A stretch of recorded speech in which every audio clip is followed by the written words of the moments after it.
Assalamualaikum warahmatullahi wabarakatuh. Perkenalkan, nama saya Nurul Hidayati dari SMK Negeri 1 Wonosegoro. Selamat menyaksikan kegiatan pembelajaran kami. Assalamualaikum warahmatullahi wabarakatuh. Waalaikumsalam warahmatullahi wabarakatuh. Selamat pagi anak-anak. Pagi Bu.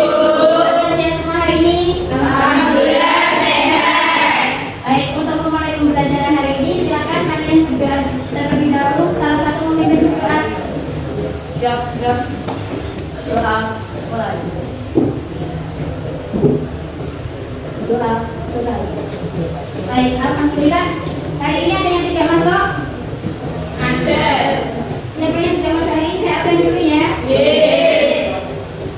Yang tidak masuk hari ini? Sakit Bu. Sifat sakit, ya. Kita doakan bersama-sama semoga sifat itu ya. Amin.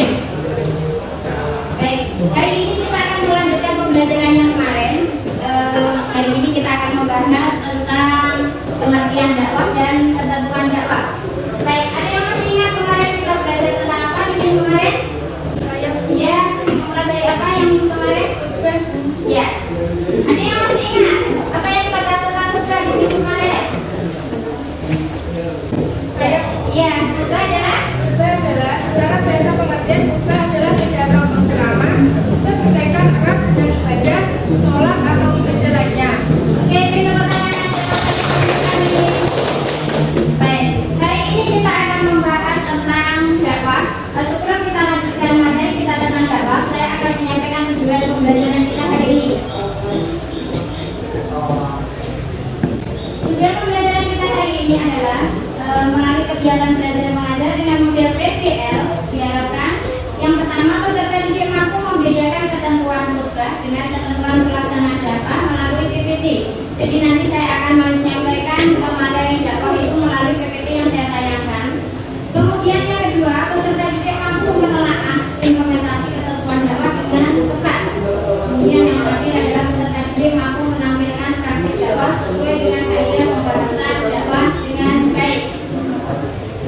Materi saya akan menyampaikan penilaian apa saja yang saya akan lakukan untuk hari ini. Jadi yang pertama adalah penilaian sikap, di mana kalian nanti akan saya nilai bagaimana sikap kalian ketika mengikuti pembelajaran. Kemudian penilaian keterampilan, bagaimana kalian ketika mengerjakan KKBD yang saya sampaikan. Kemudian yang selanjutnya adalah penilaian kognitif, penilaian pengetahuan, di mana kalian bisa memahami dari materi yang saya sampaikan. Gitu ya. Baik, kita lanjutkan untuk materi selanjutnya. Sebelum kita lanjutkan tentang ketentuan dakwah, silakan salah satu membaca dulu dalil tentang dakwah. Siapa yang bisa membaca? Iya, Pak Nisa.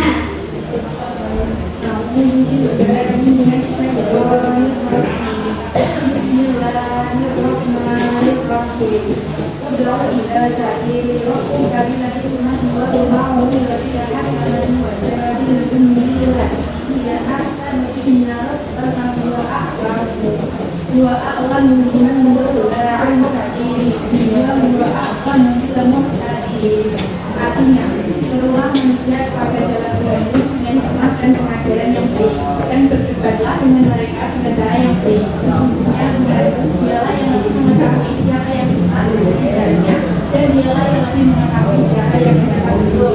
Ya, terima kasih untuk Mbak Nisa. Beri tepuk tangan. Jadi pada intinya dakwah adalah suatu kewajiban umat muslim. Jadi semua umat muslim itu punya kewajiban untuk berdakwah. Kemudian isinya adalah pengajaran yang baik.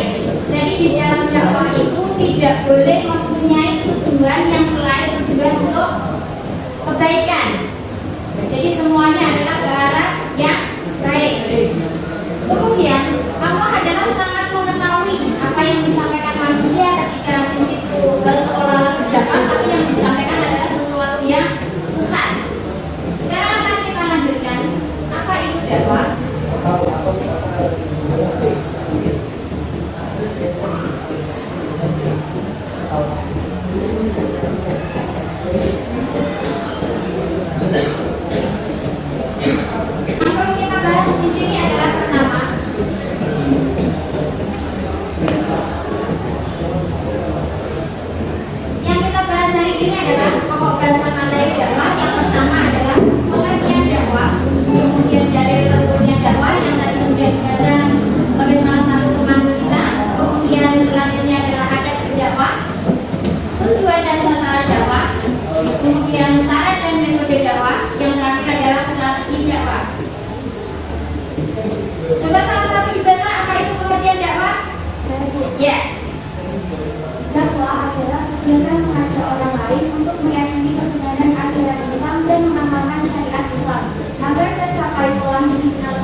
Jadi intinya adalah dakwah itu mengajak orang lain untuk meyakini kebenaran Islam, mengajak ke sesuatu yang baik. Kembali lagi bahwa dakwah itu adalah kewajiban orang Islam dan selalu mengajak kepada kebaikan. Kebaikan yang dimaksud adalah isi tentang ajaran agama Islam. Baik, sekarang kita lanjutkan. Ada berdakwah atau etika dakwah yang harus diperhatikan adalah dakwah harus dengan cara hikmah, yaitu ucapannya jelas, kemudian tegas dengan sikap yang bijaksana. Kemudian dakwah harus mempunyai nasihat yang baik, yang dimaksud dengan mau ditutur hasanah itu adalah nasihat yang baik. Kemudian dakwah harus dengan cara mujadalah, yaitu diskusi atau tukar pikiran. Jadi tidak boleh menganggap bahwa yang disampaikan itu selalu benar. Jadi sebagai manusia suatu saat ada kemungkinan untuk salah. Jadi kalau misalnya ada orang lain yang menyimak kemudian mempunyai dasar yang lebih kuat, itu harusnya didiskusikan dulu sehingga yang disampaikan itu adalah benar-benar suatu kebenaran. Kemudian yang terakhir adalah dakwah melalui teladan yang baik. Teladan yang baik itu yang sudah dicontohkan oleh Rasulullah. Untuk pembahasan kita yang terakhir adalah strategi dakwah. Strategi dakwah yang pertama adalah pembukaan yang isinya mengucapkan salam yang dibarengi dengan membaca hamdalah, membaca sholawat. Sholawat kepada siapa? Kepada Nabi Muhammad. Kemudian isinya terdiri dari maksud dan tujuan sasaran dakwah. Yang terakhir adalah penutup. Baik, untuk hari ini kita bentuk dulu menjadi 3 kelompok yang akan membahas beberapa hal masalah yang akan kita gali saat ini. Sebelum masalahnya saya sampaikan, sebelum pertanyaannya saya sampaikan, seperti yang kelompok sebelumnya kita yang sudah buat. Mana kelompok 1? Coba katakan. Ya, kelompok 1, kelompok 2, kelompok 3. Ya, hari ini silakan kalian bergabung dengan kelompok masing-masing.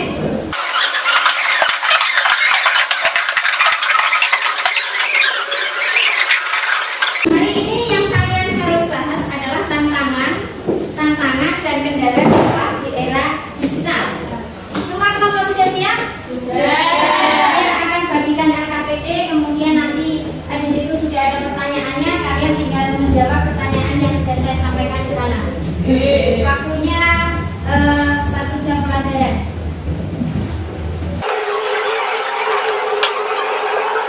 Silakan dikerjakan.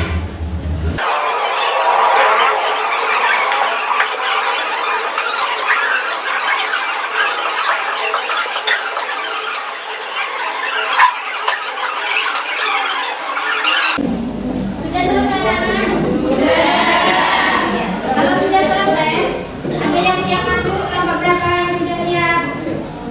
Ya, silakan kelompok 3 maju untuk presentasi dari hasil pekerjaan kalian.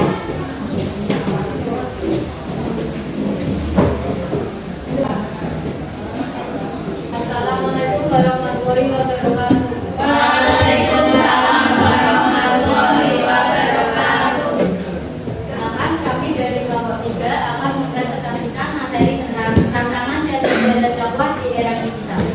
Berikut materinya. Dakwah merupakan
mempelajari hari ini?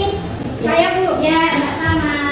Dakwah adalah kegiatan mengajak orang lain untuk meyakini kebenaran ajaran Islam dan penerapan syariat Islam agar tercapai pola hidupnya lebih baik sehingga tercapai kebahagiaan dunia dan akhirat. Keberhasilan dakwah sangat ditentukan oleh amalia dan akhlakul karimah yang dipanggulkan dari setiap muslim, apalagi yang berprofesi menjadi dai atau buaya. Tentu banyak faktor lain yang memengaruhi. Menjadi hal yang aneh jika seorang dai tidak mengamalkan apa yang disampaikan dan tidak satunya kata dengan perbuatan. Ya, beri tepuk tangan untuk Bapak. Jadi intinya kembali lagi bahwa dakwah adalah mengajak kepada kebenaran, dan yang paling utama sebagai dai atau daiyah yang menyampaikan ajakan tentang ajaran Islam sekaligus juga harus bisa memberi contoh. Jadi yang harus yang kita ambil kita hari ini dengan materi dakwah ini, selain menyampaikan juga memberikan contoh. Jadi tidak hanya bisa mengatakan tanpa bisa memberi contoh. Jadi mengajak kepada suatu kebaikan itu harus diberi contoh dulu. Jadi kalau ingin orang lain menjadi baik, setidaknya diri kita harus baik dulu biar orang bisa mengikuti kita, bisa meyakini bahwa apa yang kita sampaikan itu benar. Untuk yang terakhir kalinya hari ini saya akan memberikan kuis untuk kalian. Nah, nanti yang bisa menjawab silahkan angkat tangan, dibaca dulu soalnya, kemudian nanti dicari jawabannya apa, itu ya. Untuk nomor 1, siapa yang bisa menjawab? Coba angkat tangan. Ya, coba Mia. Kegiatan yang mengajak dialog dan mengajak orang atau kelompok orang dalam dakwah sesuai dengan ajaran Nabi, keimanan, keyakinan, dan akhlak Islam dan di atas adalah apa-apa dakwah. Kemudian jawab. Oke, jawabannya bagus sekali. Beri tepuk tangan.